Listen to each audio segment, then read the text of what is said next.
Olá, meus caríssimos irmãos de fé, nós continuamos com o nosso estudo sobre o Tratado da Verdadeira Devoção à Santíssima Virgem Maria. Estamos iniciando hoje o capítulo 3 deste tratado, onde São Luís vai apresentar duas partes básicas. Uma parte onde nós apresentamos as falsas devoções e outra parte onde vai apresentar a verdadeira devoção à Santíssima Virgem Maria.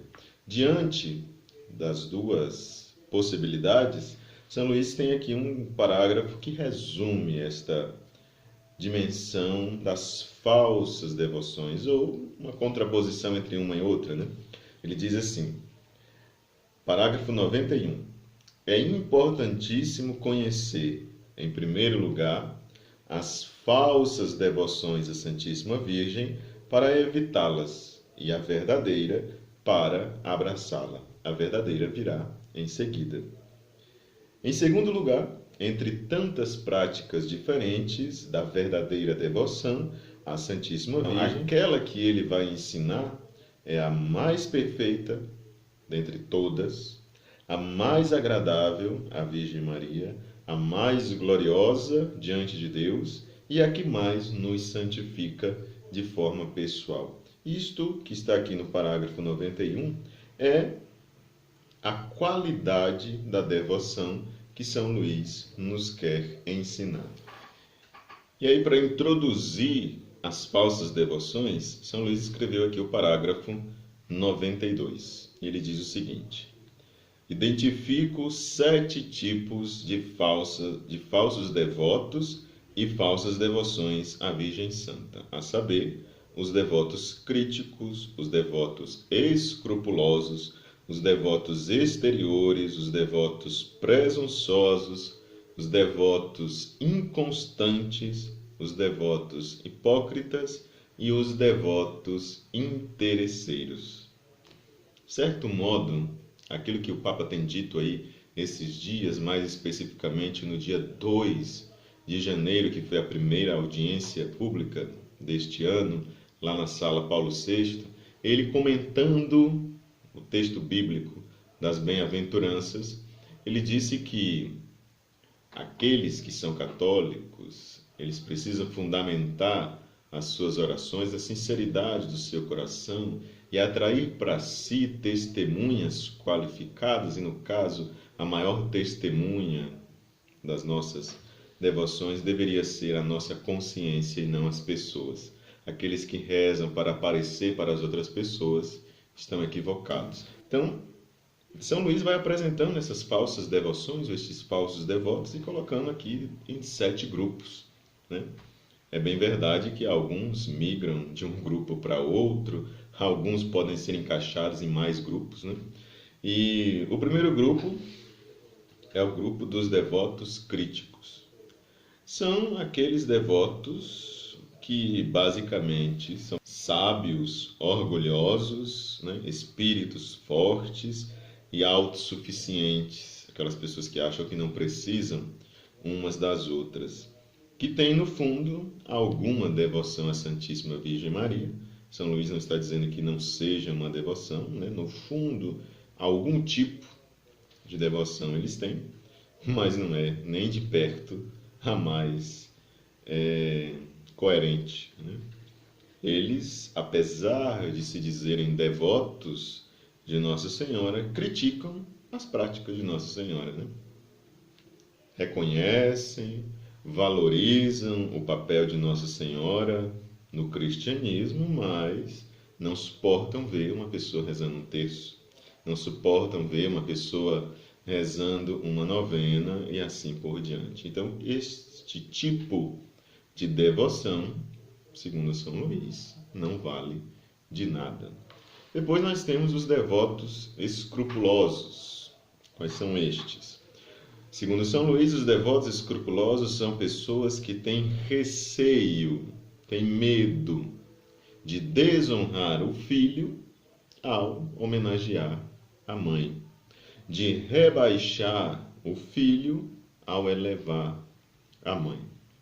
Eles conseguem suportar que se deem à Santíssima Virgem louvores muito justos, como lhe deram os santos padres.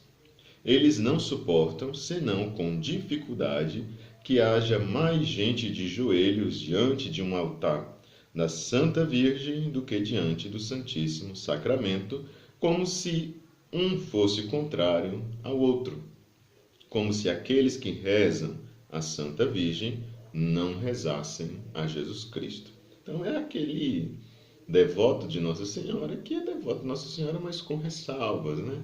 Ele vai na novena, ele reza diante de uma imagem de Nossa Senhora, mas é com aquele medo: será que Jesus não está com ciúme? Será que eu não estou sendo muito exagerado nessas minhas devoções a Nossa Senhora? É nessa perspectiva aí que se comportam os devotos escrupulosos. E eis algumas sentenças que lhes são comuns, ou seja, esses devotos escrupulosos, eles dizem algumas coisas, dentre elas nós temos aqui uma seleção que São Luís fez. Para que tantos terços, tantas confrarias e devoções exteriores à Santa Virgem? Para que tudo isso? Há nisso muita ignorância. Estão fazendo palhaçada de nossa religião. Falem-me daqueles que são devotos de Jesus Cristo. Eles o nomeiam com frequência sem revelar-se. Digo entre parênteses, né? E aqui o próprio São Luís coloca um parênteses.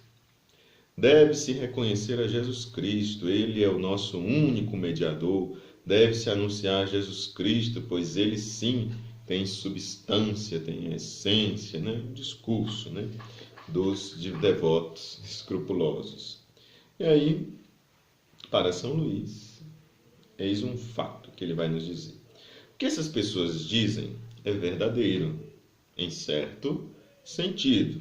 Mas em relação à aplicação que fazem dessa reflexão, com a finalidade de impedir a devoção à Santíssima Virgem, trata-se de uma perigosa e sutil armadilha do maligno, com a desculpa de promover um bem maior.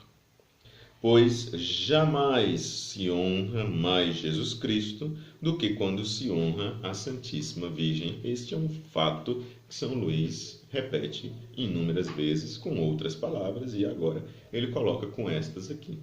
Nunca nós vamos honrar mais Jesus Cristo do que a Nossa Senhora. É impossível acontecer isso. Porque quanto mais você honra a Nossa Senhora, mais você está honrando a Jesus Cristo. Porquanto não se honra a mãe a não ser com a finalidade de honrar mais perfeitamente o filho, pois só se vai a ela como sendo o caminho para encontrar o fim aonde se vai, que é Jesus Cristo.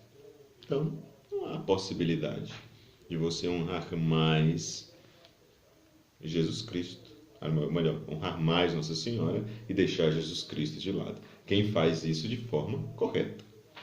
E o parágrafo 95, apesar de ser um parágrafo até longo, mas não dá para deixar de ler, né? Tenho que ler porque é um parágrafo que é excepcionalmente perfeito. Escute. Com o Espírito Santo, a Santa Igreja bendiz a Santa Virgem primeiramente e Jesus Cristo em segundo lugar. Benedicta tu in mulieribus, et benedictus fructus ventris tui, Iesus. Bendita és tu entre as mulheres, e bendito o fruto do teu ventre, Jesus. Não porque a Santa Virgem seja maior que Jesus Cristo, ou igual a ele. Tal seria uma heresia intolerável. Mas sim, pelo fato de que, para bendizer de modo mais perfeito Jesus Cristo, é preciso bendizer antes Maria. Portanto, com todos os verdadeiros devotos da Santa Virgem, digamos, contra todos os seus falsos devotos escrupulosos: ó Maria, vós sois bendita entre todas as mulheres, e bendito é o fruto do vosso ventre, Jesus. Os caríssimos irmãos de fé, por hoje é só. No nosso próximo vídeo, no nosso próximo sábado, nós vamos dar continuidade aos outros tipos de falsos devotos ou falsas devoções. Um grande abraço a você que nos acompanha aqui no nosso canal Irmãos de Fé e até lá.